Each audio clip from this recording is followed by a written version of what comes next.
Okay, let's go. The biggest game release Hello of again, August. August is here somehow, and you know what that means. That's right, in addition to making me increasingly distraught at how quickly time passes as I grow older, it also means new video games, so let's focus on the positive. Here are August 2023's biggest video game releases.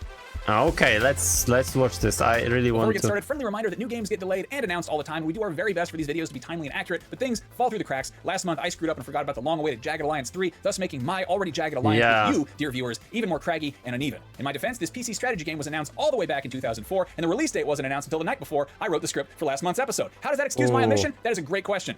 Anyway, on August 2nd, you can reunite with your gigantic chrome-plated robot girlfriends when Atomic Heart's Annihilation Instinct DLC drops for the non-Switch consoles and PC. If shooting a bunch of robots in the head isn't the vibe, a day later, Flutter Away lets you shoot a bunch of butterflies in the head with a camera. This game has you playing as a lepidopterologist, aka a butterfly researcher, studying these beautiful and completely harmless insects who only Todd Flanders and Dean Venture and my weird wife are afraid of. You can see these dusty bugs in their natural habitats on the PC and Nintendo Switch. Leaving Steam Early Access and coming to basically everything on the 3rd as well is Adore. That is a creature-collecting action game that is somewhere between Pokemon and Diablo, and its early iterations have had a very positive response since it debuted way back in 2020. Okay, we need to test it. Early access since 2020 as well is Baldur's Gate 3. To say this game is long awaited is quite the understatement. Baldur's Gate 2 won IGN's role-playing game of the year back at the turn of the century, which is to say, in the year 2000, when I was in 9th grade. This third installment is in the extremely capable hands of Larian Studios, who gave us the Divinity Original Sin games. From what I've seen, Baldur's Gate 3 is aiming to be the most authentic simulation of an actual D&D campaign to date, which means you can do pretty much whatever the hell you want. The trailers so far kind of look like generic high fantasy fare, which is fine, but from the sound of things, your experience could get a lot weirder, like the recent D&D movie, if that's your cup of tea. I totally slept on Divinity Original Sin 2 because the overly serious cool-sounding title made me want to, well, go to sleep, but my friend told me that you can play as a skeleton who talks to dogs and uses their bony little fingers to pick locks, and sure enough, that is a thing that you can do. In Baldur's Gate 3, they show that you can have sexual relations with your druid friend after he's used magic to turn himself into a bear, much to the horror of any wildlife in the vicinity. D&D should be as weird and as stupid as you want it to be, and it's nice to see a D&D video game able to keep up with that. Baldur's Gate 3 is on PC on the 3rd, PS5 on September 6th, and it's coming to Xbox Series X and S eventually. They're trying to figure out split screen or something.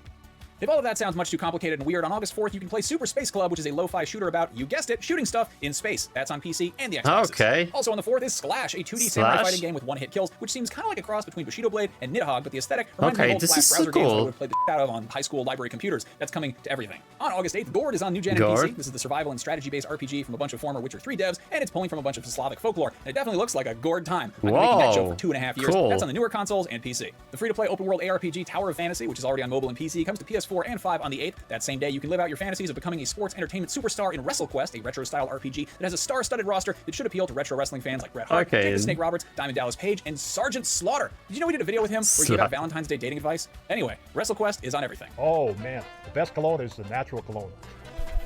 On the 10th, Atlas Fallen falls onto PC and New Gen, and that is what the studio behind the Surge games has been working on since those came out. It looks a bit like a Monster Hunter-ish kind of thing, but with some Destiny-esque visuals, and it's set against a cool desert backdrop. You can do all sorts of sand I really don't want to play Still this. On the 10th is Stray Gods, the role-playing musical, which is exactly what it sounds like. That could go either way, but considering it's from David Gator, the lead writer and narrative designer of Dragon Age, and the music is by Austin Wintory, who scored Journey and the Banner Saga, it has some potential. You know, assuming that musicals aren't a total deal breaker for you, that's coming to everything. That same day, Stray, the cyberpunk cat game that was formerly PlayStation exclusive, claws its way onto Xbox as well. A few days later, the co-op pixel action RPG Hammerwatch 2 drops. Plenty of players have taken a whack at the original in the decade since its release and deemed it too legit to quit. So hopefully the sequel nails it. You can't touch this until August 15th, but from that point forward, it's hammer time on both the Xboxes and PlayStation, Switch, and PC. You like how I did a little bit of like actual hammer jokes, but then MC Hammer jokes? Somebody's mad about that in the comments. They say I talk too much. Anyway, on the 16th, PC players can check out On Guard, a game about sword fighting, swashbuckling, and probably cape swishing, you know, that sort of thing.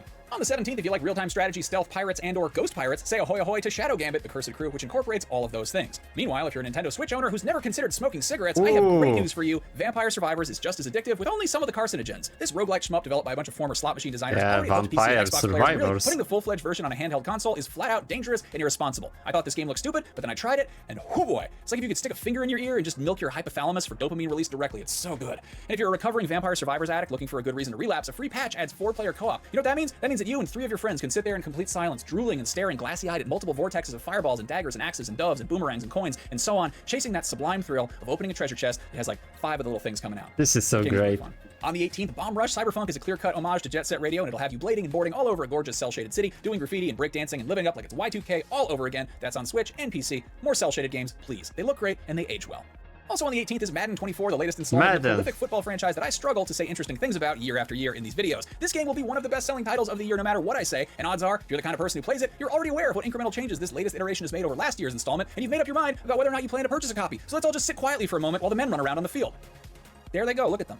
Anyway, Madden 24 is coming to everything but Switch. Also on the 18th is the Texas Chainsaw Massacre, the latest classic horror movie to get the asymmetrical multiplayer treatment, and this one is from some of the same folks who made Friday the 13th. However, unlike that game's Jason vs. Everyone approach, this one is a 5v5 where one team is a bunch of happening 1970s youths, and the other team gets to play as members of that messed up family, all of whom have different abilities. My Although much they nail God. the aesthetic of the original movie. Everybody is going to want to be Leatherface, but what are you going to do? Did you know that this is actually the first Texas Chainsaw Massacre game in 41 years? The last one came out on Atari 2600. The new one is on PS5, Series X, and PC. Leatherface cleans up good.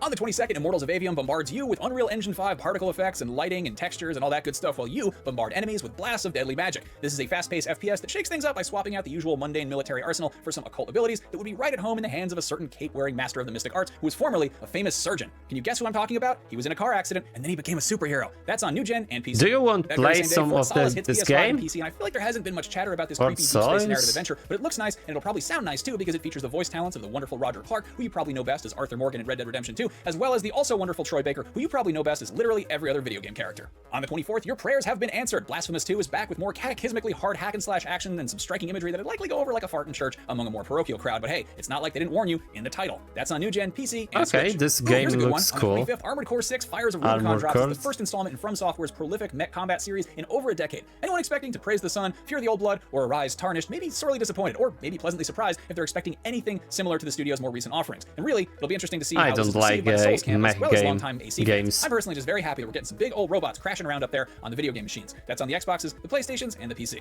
If you prefer dinosaurs to robots, that's totally okay. And you're Goodbye, in luck, because on the Volcano. 29th, Goodbye Volcano High is a narrative adventure about some adolescent Volcano. dinosaurs dealing with that daunting end-of-the-world feeling that comes leading up to graduation, which is probably even worse when your entire species teeters on the brink of extinction. Actually, that's probably what current high schoolers feel like. Sorry, kids. Anyway, the colorful and maybe depressing dinosaur game is on the PlayStations and the PC. Still on the 29th is Sea of Stars, a retro-styled turn-based RPG that definitely looks like Okay, a retro-styled so turn-based RPG, I but it's a very don't pretty think one. so. This is from the The- studio behind The Messenger, the extremely good games retro-style here action are platform that really nailed that 8-bit great to Ninja Gaiden play. Strider vibe, so hopefully they can do the same thing and give us a solid 16-bit Final Fantasy, Breath of Fire, Chrono Trigger, Phantasy Star, Illusion of Gaia type game. That's on PS4 and Switch and PC. Still on the 29th is Under the Waves, which is yet another narrative adventure set in the deep sea and also the 1970s. You play as a guy named Stan who's coping with grief and also submersibles and probably some scary fish, but mostly grief. So if Diver Dave was too upbeat for you, or you wish that Abzu was upsetting instead of relaxing, or you wish that Subnautica made you contemplate your own mortality more than it made you think about collecting starfish to build a jet ski and avoid getting eaten by a squid or whatever it is you do in that game, here you go. Life is much better, down where it's wetter, Not aside from all the bad. grief on the PlayStations, Xboxes, and PC. If you'd rather shake your cares away on Nintendo Switch, Samba de Amigos' long-awaited sequel finally hit Switch that very Switch. same day, and I feel like this was supposed to be out earlier this year, and then it got delayed, and someone got mad at me for announcing the original date Samba of these de videos, even Amigo. though we recorded it prior to the announcement. Did that happen? I don't know. Who can keep track? Well, I can, and I'm still mad about it. You turned this Samba de Amigo into a Conga de Enemigos. Also on the 29th is EA Sports FC 24, which is what EA is now calling FIFA since the publisher parted ways with the football organization bearing the same name. Don't expect this to be a whole new ballgame, though for any Switch fans underwhelmed by the phoned-in FIFA Legacy editions of years past, the Switch version of FC 24 looks to be more than just a reskin this time around, which is, well, nice, I guess. That's on everything. On the 30th, Daymare 1994 Sandcastle brings more old-school survival horror heavily inspired by a certain series that rhymes with President Knievel, and as the title suggests, this is a prequel that takes place 4 years before the events of Daymare 1998. That's coming to everything but Switch. If that unironic Steve Zissou grief simulator isn't War big enough, on the Hospital. 31st, grab the tissues and probably the morphine because you got your work cut out for you in War Hospital, a 3D isometric RTS that has you leading the medical corps instead of soldiers during World War I, which seems like War. even more war of attrition than the actual trench variety. That's on PC, PS5, and Series X. As of recording this video, Phasmophobia's new gen and PSVR 2 versions do not have a solid date, and I'm sure they're going to announce a date 20 minutes after this video is done exporting because that's usually how it goes. Anyway, Wow. huge thank you to everybody who left nice comments on last month's Wow, nice premiere.